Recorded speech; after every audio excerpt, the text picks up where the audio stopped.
En Autriche, le lycée français de Vienne vient d'accueillir le 3e Forum mondial des anciens élèves des lycées français dans le monde.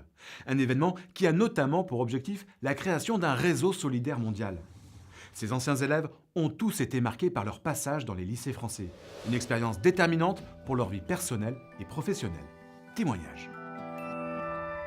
Plus je me penche sur mon enfance, plus je me rends compte à quel point cette identité d'ancien élève des lycées français à l'étranger est quelque chose de très fort pour moi. C'est vraiment une composante identitaire majeure. C'est l'occasion de côtoyer en fait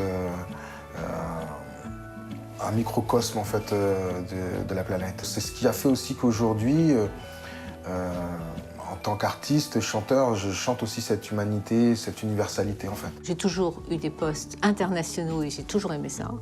Je pense aussi que cette scolarité dans un milieu très, très international m'a donné ce goût. La France fait partie de la diversité du monde.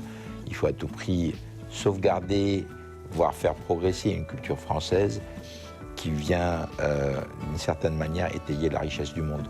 Je pense que les anciens élèves de l'enseignement français peuvent contribuer à cela. Les 480 lycées français répartis dans 130 pays accueillent 60% d'élèves étrangers. Ce réseau scolaire unique au monde, piloté par l'Agence pour l'enseignement français à l'étranger, se définit d'abord par une grande ouverture sur le pays d'accueil.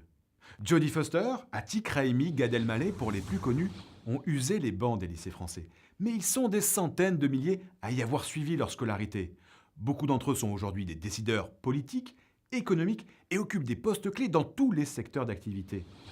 Partout dans le monde, ces anciens élèves sont les ambassadeurs du modèle d'éducation à la française, des relais privilégiés pour la diplomatie comme pour l'implantation et le développement des entreprises françaises à l'international. En un mot, ils font rayonner la langue française. Le but de ces établissements d'exception, l'accomplissement personnel de leurs élèves.